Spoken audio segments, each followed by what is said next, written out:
Welcome to the 2026 Tulare World Ag Expo, and we're in the F3 Innovations booth here on JK1. I'm sitting with Eric Hadden of the Fresno Wet Center, interviewing him today. This is a great opportunity to find out more about what Fresno State and the Wet Center does. Eric, pleasure to have you. Tell me a little bit about the Wet Center. Sure. Thank you, Nathan, so much for the invitation to be here. And I do want to take a moment to thank the entire F3i team. You came to me with this idea, I think in late November, early December. The show's in February, and I'll be honest, I thought, I don't know if he's going to pull it off. And I have just been blown away by this entire setup. Not only the partners that are represented here, but the physical space that you've created. You just did a great job, and so thank you for putting this together, for bringing us all together, and for including the Wet Center. We're grateful for that. I'll give you the lowdown on it. This is a hub intended to show the farmers and the people of the Central Valley where innovation happens and how all of us work together. UCANR, Fresno Wet Center, F3 Vista, F3 Local, CAF, and all these other nonprofits bringing technology and help to the farming industry here. And we're hopeful to get a lot of people coming through and seeing the hard work that all these entrepreneurs are doing and tell us what they need next. That's what we're here for. Absolutely. So let's back up again, though. I did ask about you, not about us. This is your interview. So tell me about Fresno State Wet Center. Sure. So the Wet Center, it stands for Water, Energy, and Technology Center. We're a business incubator and accelerator on the campus of Fresno State.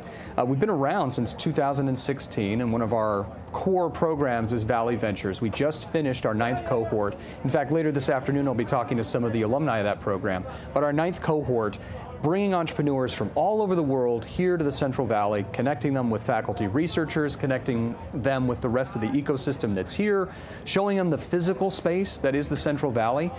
There was an interview that was conducted earlier today, and it's the same point that you will hear over and over and over again, and that is, do not just bring technology in search of a problem, have a problem to actually solve. And bringing these entrepreneurs here is a great way to test that out. Will your technology, is it suitable for the markets that we have here? So you didn't say that you had to be from Fresno State to get into the Wet Center. You absolutely do not. And you still get access to all this Fresno State alumni, the professors, the academia, the testing facilities. Exactly. That's fantastic. It is, and that's really what makes the Wet Center unique. And we have designed it, and it was designed even before I arrived, to be that sort of epicenter and landing spot for entrepreneurs from all over the world. And so we've had local entrepreneurs from within the Central Valley, but we've had folks from Hong Kong, Canada, New Zealand, Australia, all come to the Wet Center and use it as the foundation to launch their companies. And they came here to solve problems of the Central Valley.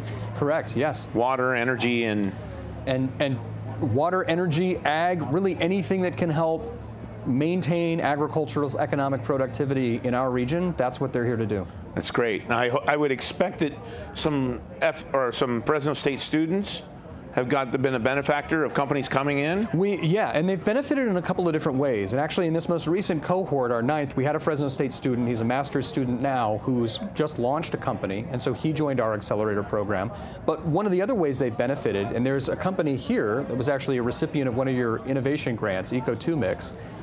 He's a great story and one of my favorites, Waldo Moraga, who came from Chile to Central California, didn't know anybody, was part of the first cohort of Valley Ventures, but used that program to build connections, establish his company. He ended up employing, as a student intern, a young man, and then when the company grew, he employed him full-time. They've now taken on another employee, and those were Fresno State students that they went out and sought. We were able to build those connections.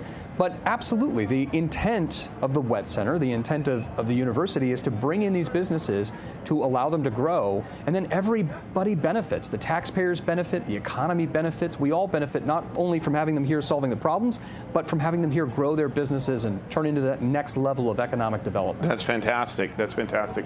So the Wet Center tell me about the program itself. Once you get in, what happens? Yeah, so we have a couple of different ways that we can help folks. With the Valley Ventures program, that's typically a 6-week program. We just ran it in the fall. We'll run it again this coming fall.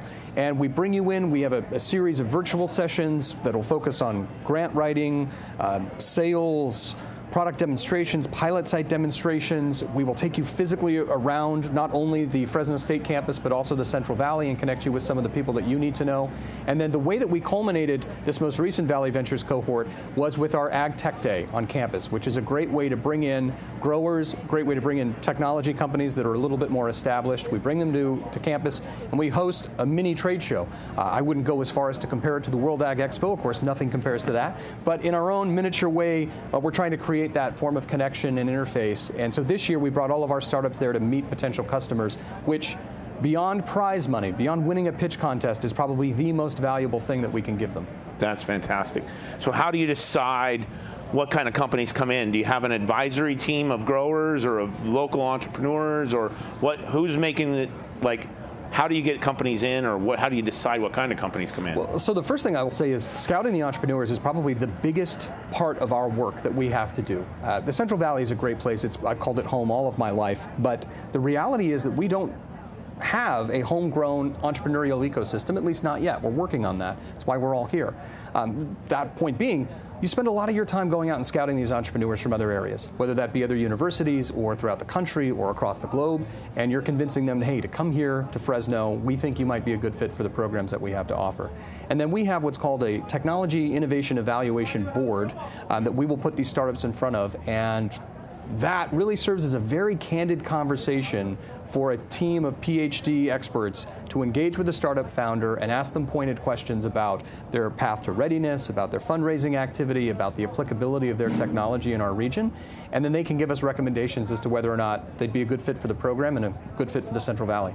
So, I mean, this isn't Palo Alto where there's a lot of venture investors, but the Valley isn't without investors.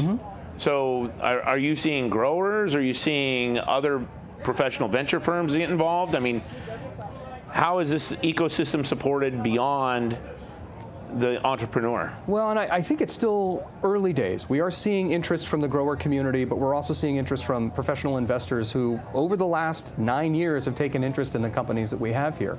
I do think the challenge is we don't have the deal flow that you would find in a Palo Alto or even a Los Angeles for that matter. And so to really get the investor community interested, we just have to continue to offer them companies that seem like they might be a reasonable fit and have a reasonable chance for success. I mean, there's going to be nobody who knows the problem better than the people here in Fresno. Right. And the good news is that you're getting kids from Fresno State, Cal Poly, and all these other schools that are right up here and coming to this place, UC Merced, and you've got kids that are involved with the problems for their own families.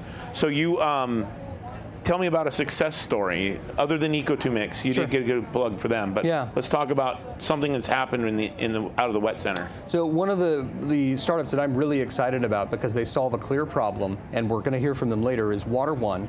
That was a startup that was founded at the Stanford Graduate School of Business. Their founder, Tomo, who I'll talk to in a little bit, spent a year doing customer discovery, coming from Palo Alto throughout the Central Valley. I should back up a little bit and describe his product. He has an AI aggregation tool for groundwater sustainability agency meetings. So all of these GSAs are having meetings. Some of them are online, some of them are in person, some are over the phone.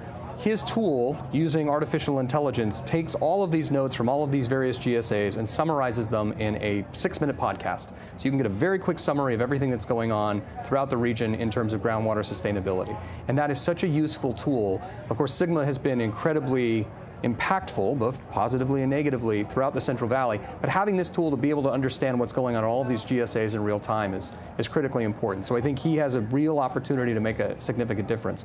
But he came from Stanford GSB to the Central Valley, spent a year doing customer discovery, building relationships, putting the miles on his vehicle, going up and down, the work that it would take for any startup founder to do this. And then after he graduated, he moved here to Fresno. And so he's continuing to build that business, but that's the level of commitment that you like to see, and it's the level of commitment that I think a founder really has to have if they're going to be successful. I think that's really exciting. You take a Stanford-based business, and it can only succeed after it gets to Fresno. I mean, that's a big deal, both to the local economy and to the issues that we really have in solving something. Is there a big particular area that you're looking for solutions in? So certainly, and I think people have a tendency to think that we are only water technologies just by virtue of our name. Certainly that is an area that we're interested in, but energy, the clean energy transition, of course, is going to be huge, not only for the state, but certainly for the Central Valley. So clean tech products, there's another startup alumni of ours that's going to be interviewed here today, ThermoShade, and they're doing some really unique work in that intersection between clean tech and ag tech. So I'm really excited about what they have going on. But any ag tech startup that thinks they have a solution that might be applicable for the Central Valley should come and talk to us, and hopefully we can point them in the right direction. Yeah, I'm going to do a little plug for that. I mean, this is the Central Valley of California. People call it the fruit and basket of the world, bread basket of the world. And that's because of the entire U.S. GDP in agriculture. We represent 1/5 of it in 5 counties. Right. We make milk, we make fruit, we make nuts, we make all sorts of things that feed the world, and it's a key part of your plate, and it all comes from one area of California. I'm going to plug our university president, as he likes to say, food security is national security, and this is the place that is securing national security not only for California, but for the entire world. Yeah, and then we got that instruction to eat fruit at home from your doctor. I mean, he's saying make Central Valley farmers grow more food. That's right. So, okay, so now we've got this incubation system. You've been in business since, we said when? 2016. And then where are you going in the future? How many, I mean, do you see this being in perpetuity, and how do we get involved? How do we find you? Well, let me answer the last question first, and that is you can find more about us at wetcenter.org. That'll list out all of our programs, dates of things that we have coming up.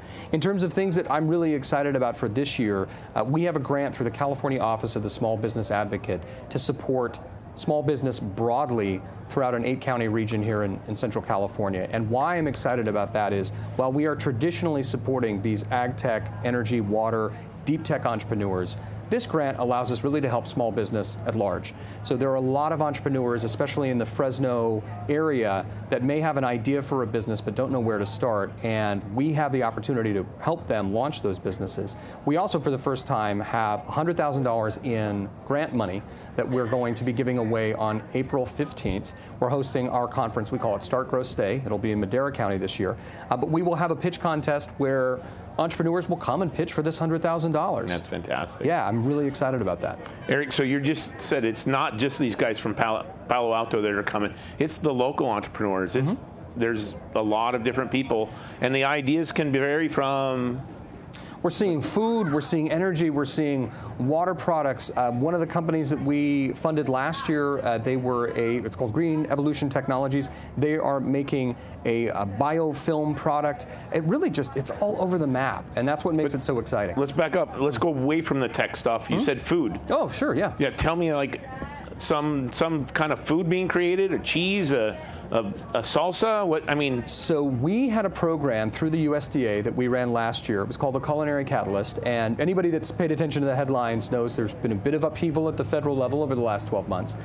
Cal OSPA actually stepped in and resurrected that program, so we will be running it again this summer. But that program was designed for early stage food entrepreneurs. You mentioned we're the bread basket of the world, and that is certainly true.